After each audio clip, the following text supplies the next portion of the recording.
First time red velvet cake try பண்ணி பார்த்தோம். ரொம்ப நல்லா வந்திருந்தது. டேஸ்ட்டு தான் வந்தது. ஆனால் ஸ்ட்ரக்சர் எங்களால் கொண்டு வர முடியல.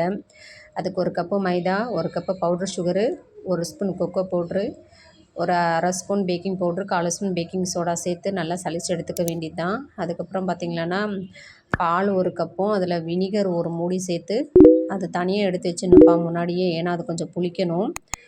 அதுக்கப்புறம் ஒரு 4 முட்டை, ஒரு 2 மூடி வெண்ணிலா எசன்ஸு, ஒரு பிஞ்ச் உப்பு சேர்த்து நல்லா பீட் பண்ணிக்கணும்.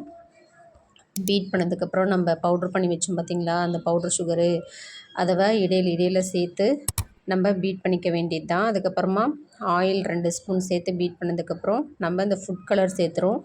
ஃபுட் கலர் நம்ம இப்போ ஒரு 4 சொட்டு விட்டு நான் ஃபுட் கலர் சேர்த்துறேன். இது எவ்வளோ டார்க்காக இருக்குது, ஆனால் நான் பேக் பண்ணி எடுத்தால் அந்த டார்க்னஸ்ஸே வருதில்ல. ஃபுட் கலர் அளவுக்கு அதிகமாக சேர்த்துற மாதிரி இருக்குது. அதுக்கப்புறம் நம்ம சலிச்சு வச்ச அது ட்ரை இன்க்ரீடியன்ஸும் பால் வச்சுருந்தோம் பார்த்திங்களா, வினிகர் போட்டு அதையும் சேர்த்து நல்லா ஒரு மிக்ஸ் பண்ணி நம்ம ட்ரேயில் மாற்றி ஒரு 180 டிகிரி செல்சியஸ்க்கு ஒரு 40 மினிட்ஸ் நம்ம பேக் பண்ணி எடுத்தால் நமக்கு ஸ்பாஞ்ச் ரெடி ஆகிடும்ப்பா.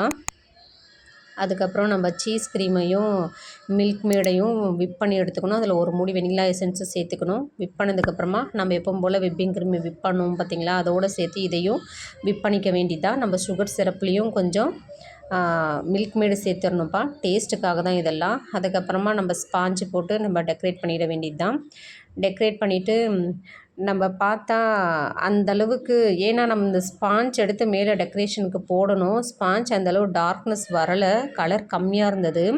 அதனால் வீட்டில் சாப்பிட தானேன்னு சொல்லிவிட்டு நாங்கள் எங்களுக்கு ஏற்ற மாதிரி செஞ்சுக்கிட்டோம். டேஸ்ட் நல்லா இருந்ததுப்பா.